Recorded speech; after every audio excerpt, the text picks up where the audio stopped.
नमस्कार, सत श्री अकाल, राम राम सा, खंबा गणी वणक्कम प्रणाम। आप सभी का ऑल्टरनेट मीडिया में फिर से स्वागत है। हमारे साथ जुड़े हुए हैं सत्योलॉजी चैनल से आदित्य सत्संगी भाई। मुद्दा बहुत इंटरेस्टिंग है। सुनने में आ रहा है जेडी वॉन्स ने आकर बहुत बड़ा ट्वीट किया है।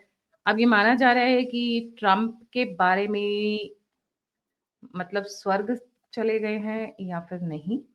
और दूसरा, उनका तख्ता पलट के बारे में बात चल रही है। तीसरा, मोदी जी जापान पहुंचे हुए हैं और आज रात को चाइना निकलेंगे। बड़ी इंटरेस्टिंग डेवलपमेंट से स्टार्ट करूंगी ट्रम्प से, क्योंकि टॉक ऑफ द टाउन तो वही है पॉपकॉर्न के साथ। अभी मौसम बड़ा नरम गरम है, तो चाहे जूस ले लीजिए या लेमनेड ले लीजिए या फिर चाय बना लीजिए। ओ टू यू आदि भाई, a very warm welcome on the show. नमस्कार। एक्चुअली रूमर्स हैं ये सारी, अभी तक कंफर्म कुछ नहीं है। बट ऑब्वियसली जेडी वैंस की ट्वीट से रूमर्स और भी स्ट्रांग हो गई हैं कि हेल्थ को कुछ हुआ है या फिर वो विजिबल नहीं है, मतलब दिख नहीं रहे अभी 3 दिन से, क्योंकि ट्यूसडे से ट्रम्प की कोई भी पब्लिक अपीयरेंस नहीं हुई है ट्यूसडे से। तो आज सैटरडे हो गया, तो ट्यूसडे, वेडनेसडे, थर्सडे कभी ऐसा हुआ नहीं कि ट्रम्प कोई अपीयरेंस ना करे डेली। तो इसलिए लोग ज्यादा रूमर्स कर रहे हैं, तो मैं उस पे बस इसको रूमर्स तक ही रहने देंगे, because this is rumours right now. जब तक कि ऑफिशियली कोई कंफर्मेशन नहीं आता है तो लेकिन ये रूमर्स ही है कुछ भी। और मैं चाहता हूँ कि अच्छी हेल्थ में हो, लेकिन दुनिया तो नहीं चाहती, लेकिन मैं चाहता हूँ अच्छी हेल्थ में रहे। And we all see him again, क्योंकि मजा तो तभी आएगा ना कि जब उनके देखते देखते मोदी जी बोले कि नहीं सुन रहा हूँ मैं, जैसे अभी पीयूष गोयल ने स्टेटमेंट दे दिया, India will not bend, straight statement. Rajnath Singh ने बोल दिया, हम अपनी सुरक्षा का दायित्व हम इंटरनल रखेंगे अब से। बड़े स्टेटमेंट्स हैं सारे। और प्राइम मिनिस्टर मोदी तो वैसे भी दुनिया भर में झंडे गाड़ रहे हैं। उन्होंने जापान में गए और अभी चीन पहुंच गए। सो इट इज, भारत तो ने एक ऐसा एग्जाम्पल सेटअप किया है पूरी दुनिया के लिए कि how to stand up to a bully. ये सेटअप किया भारत ने एग्जाम्पल। आदि भाई, कुछ और भी एक बात चल रही है, इसको तो आप बता सकते हैं क्योंकि आप यूएस में बैठे हुए हैं। सॉरी। कि तख्ता पलट की भी बात चल रही है। प्रेसिडेंट ट्रम्प को हटाकर जेडी वॉन्स को प्रेसिडेंट बनाने की भी बात चल रही है पीछे। देखिए, तख्ता पलट उसे नहीं बोलते हैं क्योंकि he is a vice president, second in command. तो अगर ट्रम्प की हेल्थ पे कुछ इश्यूज होंगे तो naturally JD Vance will be the president, naturally second in command है। और third in command is usually the secretary of state, Marco Rubio. ऐसे करके 11 कमांड्स होते हैं जो ट्रांसफर होते रहते हैं एक के बाद एक के बाद, जैसे भारत में भी है। तो अगर प्रधानमंत्री के बाद होम मिनिस्टर का नंबर आता है, तो इसी तरह यहाँ पर भी ऐसे ही। तो क्या ये बात चल रही है कि ट्रम्प को हटाकर, तख्ता पलट वर्ड हटा देते हैं, ट्रम्प को हटाकर जेडी वॉन्स को प्रेसिडेंट बनाने की बात चल रही है? कोई हटा नहीं सकता प्रेसिडेंट को ऑफ यूनाइटेड स्टेट्स को, हटा नहीं सकता कोई भी। तख्ता पलट होगा तो सेनाएं काम करेंगी, because he is the commander of the arm forces. तो तख्ता पलट का इंसिडेंस तो अमेरिका में पॉसिबल नहीं है बाय कॉन्स्टिट्यूशनल अरेंजमेंट। कोई भी नहीं कर सकता। और प्रेसिडेंट ट्रम्प तो बहुत ही पॉपुलर, मैंडेट तो उनका बहुत पॉपुलर है, जबकि पब्लिक पॉपुलैरिटी में तो बहुत ही कम है वो। उनका popularity, public popularity is just 34% या 32%। तो पब्लिक पब्लिक परसेप्शन में he is not a popular leader, लेकिन जीओपी के पर्सपेक्टिव में he is the strongest candidate. आज के समय में ट्रम्प जो है पूरी तरीके से उनकी पार्टी कंट्रोल करते हैं ऑन ऑल साइड्स। तो within GOP there is no contender right now. तो जीओपी एक में कोई भी उनके खिलाफ खड़ा नहीं हो सकता इससे। जी, एक और बहुत बड़ा झटका लगा है कोर्ट को टैरिफ्स वाले मुद्दे पर। ये मुद्दा क्या है? हाँ, वो नाइन्थ नाइन्थ डिस्ट्रिक्ट कोर्ट ने अपील अपील पे उसने रिप्लाई किया कि दीज आर इलीगल, लेकिन उसका कोई वैल्यू नहीं है, बिकॉज अभी रिसेंट अमेंडमेंट में President Trump has enough powers to overrule any court now. तो उसका कोई इंपॉर्टेंस नहीं है।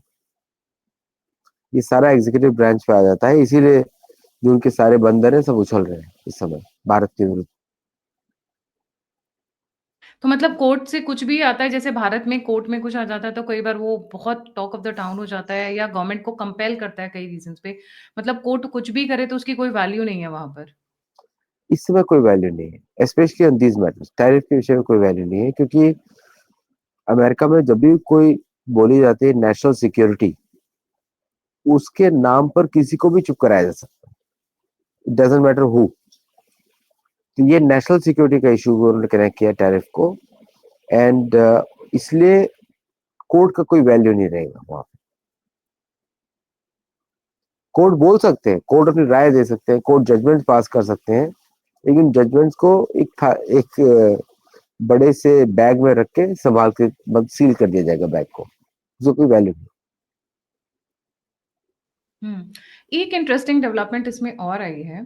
पीटर नवारो जो इनके बहुत क्लोज हैं, अचानक से वो बोलते बोलते ये बोल गए गलती से मीडिया के सामने कि ये जो दुश्मनी है ये पर्सनल लेवल की दुश्मनी है। It is not a country to country relation, और it is not a professional thing that has happened. ये किस पर्सनल रंजिश की बात कर रहे हैं मोदी और ट्रम्प के बीच में? देखिए, पीटर नवारो बहुत बकवास करता है। उसको अभी प्रोफेसर जेफरी सैक्स ने उसको इडियट बुलाया कल के इंटरव्यू में। तो उसको बिल्कुल भी सीरियसली लेना चाहिए भारत में किसी को भी, लेकिन एट द सेम टाइम वो जो भी बोले उसका काउंटर जरूर किया जाए, जैसे आप कर रहे हैं, आपके थ्रू बाकी लोग कर रहे हैं। That is the only thing we can do, क्योंकि उसका न्यूसेंस वैल्यू बहुत ज्यादा है। वो भड़का रहा है अमेरिकन को भारतीयों के विरुद्ध काम करने के लिए, वो भड़का रहा है। पहले वो चाइना के भड़काता था, अभी पता लगा है कि चाइना वालों ने शायद पैसे देना बंद कर दिया होगा, इसलिए भारत के पीछे लग गया है। उसका काम यही रहता है। देखिए, अमेरिकन एंटरप्राइज, अमेरिकन गवर्नमेंट जो है प्रोपेगेंडा पे काम करती है। उसको एक दुश्मन चाहिए है किसी भी समय। जैसे पाकिस्तान को एग्जिस्ट करने, अमेरिका और पाकिस्तान का सिमिलैरिटीज बहुत ज्यादा है। तो जिस तरह पाकिस्तान को एग्जिस्ट करने के लिए हिंदू चाहिए, हिंदुओं को मारो, हिंदुओं को अटैक करो, हिंदू हिंदू हिंदू, उसी में पूरा पाकिस्तान चलता है। इसी तरह अमेरिका को किसी भी समय एक दुश्मन चाहिए। अभी भारत से उनको मात मिल रही है, रशिया से मिल रही है, चाइना से मिल रही है, जापान से मिल रही है, तो इसलिए Venezuela is the perfect target right now. Maduro को पकड़ो, मदुरो को मारो, ये चल रहा है। तो दिस इज अमेरिका उसी पे चलता है। अमेरिकन मीडिया को कोई ना कोई ऐसा इशू चाहिए जिससे वो जो जमीनी असलियत है उससे लोगों को दूर लेके जाए। जो ऑन द ग्राउंड रियलिटी क्या है कि 2016 से लेके 2000 पिछले 9 साल में अमेरिका में महंगाई 300% बढ़ी है, 3 गुना बढ़ी है, 3 गुना। तो 300% महंगाई बढ़ी है, उसको कैसे छुपाया जाए? तो अगर मैं 2016 का बेस लेता हूँ इकोनॉमी का, तो आज जो मार्केट प्राइसेस है for basic food products is 300% more. Okay, अगर ये किसी और देश में होता, भारत में होता, कहीं और होता, सरकारें गिर जाती हैं इसके ऊपर।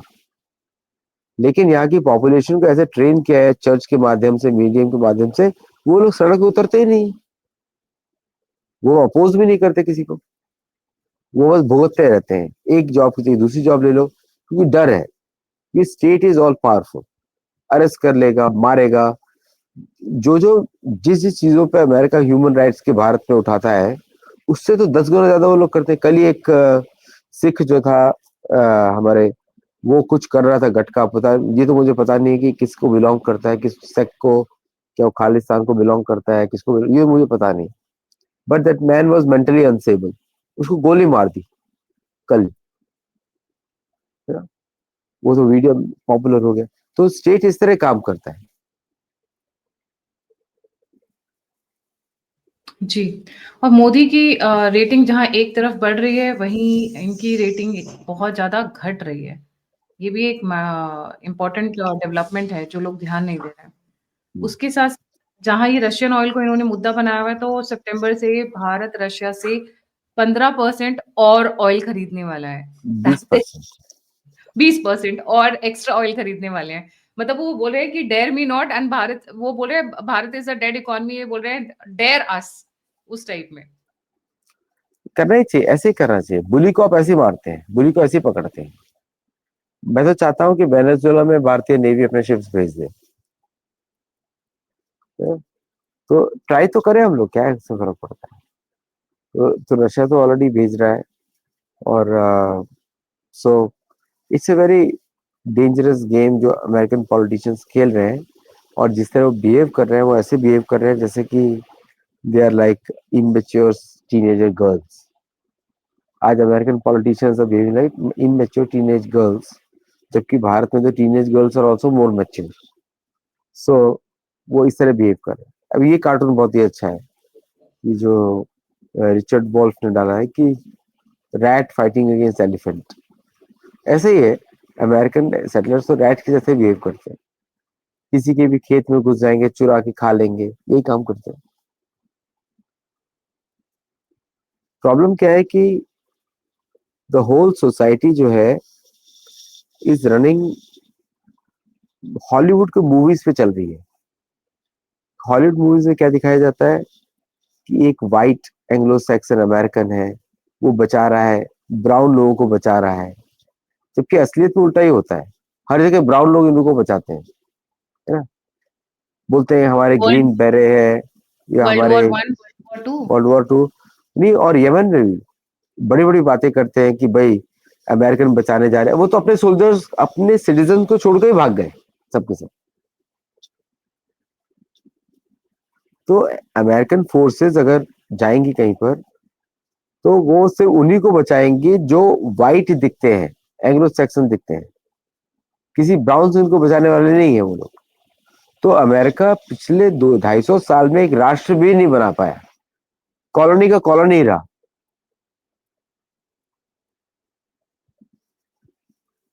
Sir, coming to Modi ji visit to Japan, बड़े बम्बार्डमेंट हो रही है, पैसों की बारिश हो रही है, टेक्नोलॉजी सामने आ रही है, सेमीकंडक्टर्स, एलसीडीज, बैटरी प्रोडक्शन यहाँ पे भारत में शिफ्ट हो रहा है. बट इंटरेस्टिंग बात ये है कि इधर जापान पहुंचे, उधर जापान ने अपना एक ट्रिप जाना था यूएस की तरफ, वो कैंसिल कर दिया, और आज रात को मोदी जी जा रहे हैं China. I mean this is going to be huge. जी. एक्चुअली क्या है, जापान इससे नेचुरल अलाव भारत. पहली बात, वो हिंदू कंट्री है. शिंतो जो है सिंधु नदी सभ्यता से आती है. ठीक है? उनके देवी देवता हमारे जैसे हैं. It's not a Buddhist country. तो जापान के साथ भारत का नेचुरल रिलेशनशिप है. और इंडियन नेशनल आर्मी और Japan, they both were assisting freedom fighters against the British. Subhash Chandra Bose गए थे वहां पे मदद लेने के लिए. तो तो भारत और जापान का वो बहुत पुराना रिश्ता है. और और मोदी जी के गुरु भी जापान से ही तो थे.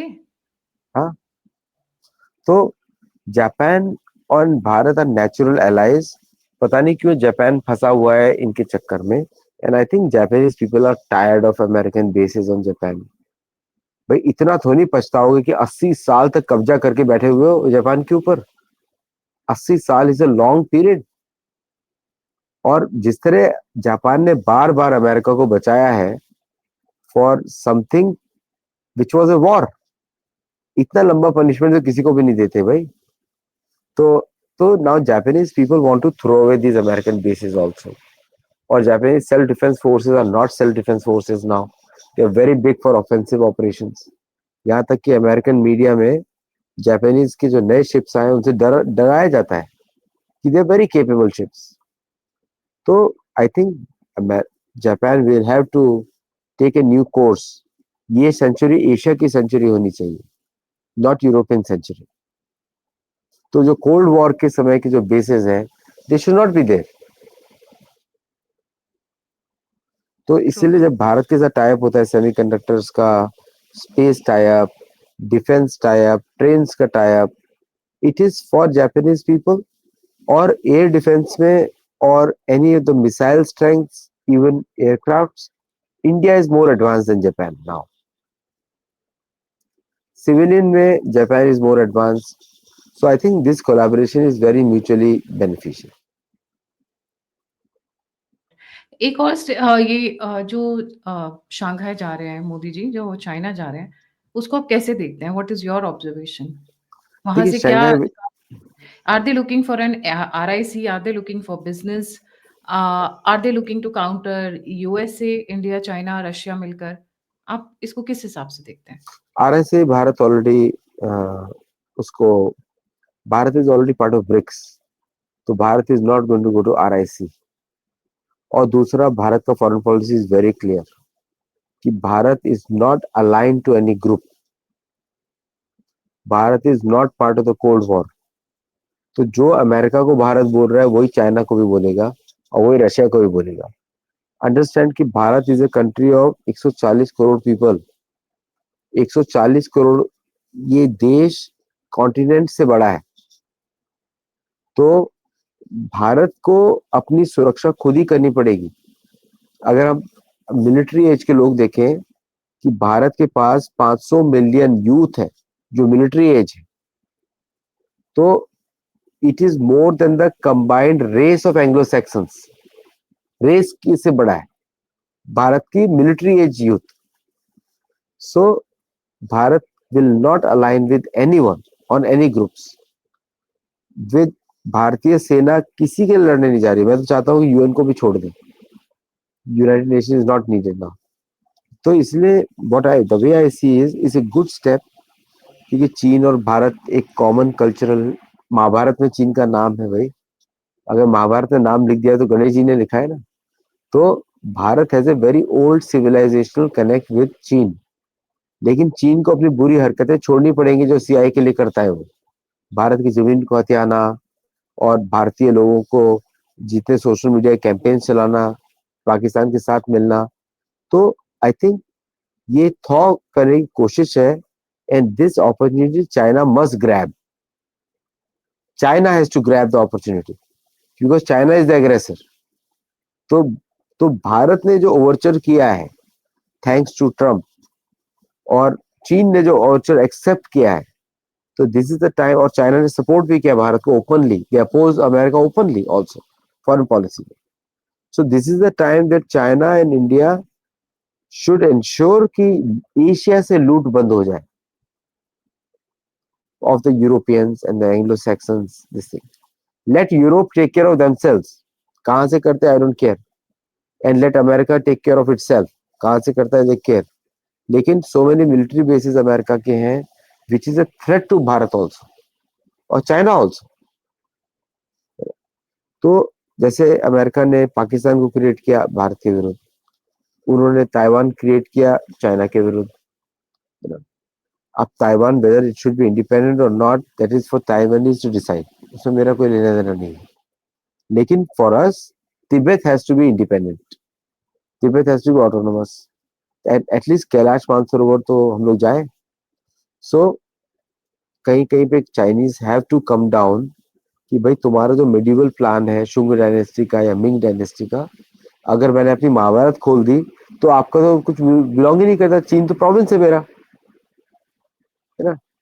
तो I think these kind of discussions have to be had with China.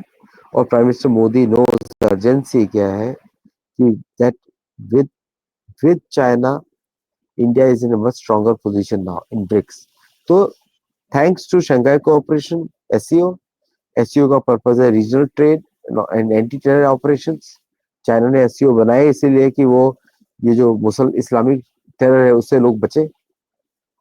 So so that is the purpose of SCO. उसमें पाकिस्तान भी आ रहा है। So Pakistan is the biggest terror country in the world, उसे जिससे चाइना को भी डर है। So this is the time for India to have a joint communique कि जिसमें के अंदर टेरर को यूनिवर्सल डेफिनेशन बनाई जाए और उसको कंट्रोल किया जाए। राइट। और इस वक्त भारत क्वाड के अंदर बहुत स्ट्रांगली काम कर रहा है, बी इट विद यूएस और विदाउट यूएस। द क्वाड तो डिफेंस अभी पार्ट एग्जिस्ट नहीं करता, क्वाड भी एग्जिस्ट नहीं करता। आप नहीं करेगा जापान, बिकॉज ऑफ अमेरिका। हाँ, बिकॉज ऑफ अमेरिका। तो भारत, जापान, ऑस्ट्रेलिया के बीच में काफी इंटरेस्टिंग डिफेंस प्लान्स चल रहे हैं। सी द थिंग इज, देखिए क्या है कि अमेरिका जो है डजंट हैव द मनी, और एंड इज उसको बहुत चिंता है कि उसका सुपर पावर स्टेटस जा रहा है, उसकी रिजर्व करेंसी जा रही है। तो भारत और चीन का ट्रेड युआन रूपी, भारत और रशिया का ट्रेड रूबल रूपी, भारत और दूसरे देशों का ट्रेड इज रूपी विद देयर करेंसी। तो मल्टी बास्केट करेंसी का प्लान हो रहा है विच अमेरिका नहीं चाहता है। तो अमेरिका को तो प्रॉब्लम होगी इससे, लेकिन भारत के लिए तो अच्छी चीज है, तो India will decide on doing the trade on their terms. तो SCO summit is going to increase that interconnectivity. और क्वाड में भारत ने हमेशा अपोज किया है मिलिट्री का पोर्शन, हमेशा। बिकॉज आप ये समझिए, Indian navy is large enough to take care of itself. अब भारत डजंट नीड वेस्ट और any other country to mediate between any of its problems, including with Pakistan. So so in that scenario मुझे ऐसा लगता है कि जो जो एससीओ समिट है वो it will ensure Bharat coming on the centre stage of policy making in the world, ऐसा लग रहा है।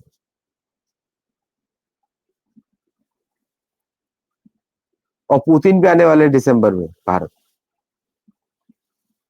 तो अभी नवारो और हेक्सेट और जो भी आपने नाम लिया, अरे भाई आप उछलते रहो, नो प्रॉब्लम, उछलते रहो।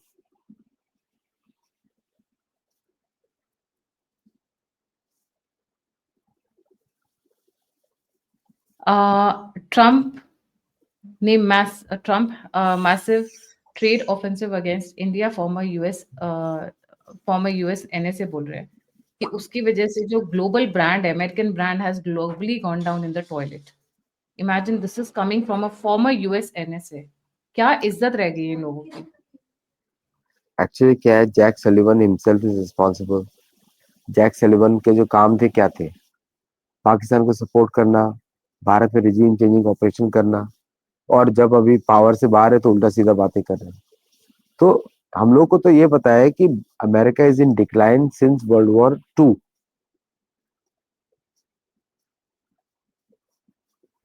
से डिक्लाइन में, अभी से नहीं है, अब तो दिख रहा है। बट अमेरिकन पावर तो तब से जा चुकी है। सो अमेरिका अमेरिका तो ऑलरेडी 71 के बाद, 73 के बाद, बताइए कौन सा देश उनको कुछ बेचेगा? आप उनको एक पैकेट बेच रहे हैं, फॉर एग्जांपल दिस वाला, आपके लिए तो रियल पैसा है ना जो आप बना रहे हैं। आप रबर बनाएंगे, उसका जिप बनाएंगे, अब वो डॉलर तो हम पेड़ से प्रिंट कर रहे हैं, तो उसके लिए तो कोई वैल्यू नहीं। वो तो उसके लिए तो कपड़ा है, डॉलर इज क्लॉथ, उसके लिए तो कपड़ा है। तो लेकिन आप तो रियल गुड्स बेच रहे हो ना, तो दुनिया को पता लग गया, अभी कौन बेचेगा ऐसा? अभी बिल्कुल तो सही। दुनिया को बोलना चाहिए, भारत को बोलना चाहिए कि from now onwards we are buying everything from you in gold only. आप मुझे गोल्ड में पैसा दो, I don't care about dollar. Back to the gold coins era. हाँ, सिल्वर कॉइन दो या गोल्ड कॉइन दो। Thank you so much Aadi भाई फॉर ज्वाइनिंग। जाने से पहले सभी व्यूअर्स से रिक्वेस्ट है, प्लीज लाइक, सब्सक्राइब और शेयर करना नहीं भूलिएगा। अगर आप कंट्रीब्यूट करना चाहते हैं तो नंबर और यूपीआई स्क्रीन के ऊपर है। आप फीडबैक देना चाहते हैं, मुझसे जुड़ना चाहते हैं, तो सभी के सभी लिंक डिस्क्रिप्शन बॉक्स में है। आदि भाई का चैनल है सत्तोलॉजी, प्लीज उसे भी लाइक, सब्सक्राइब और शेयर जरूर करें। इसी के साथ जय हिंद, जय श्री राम, हर हर महादेव। हर बात है।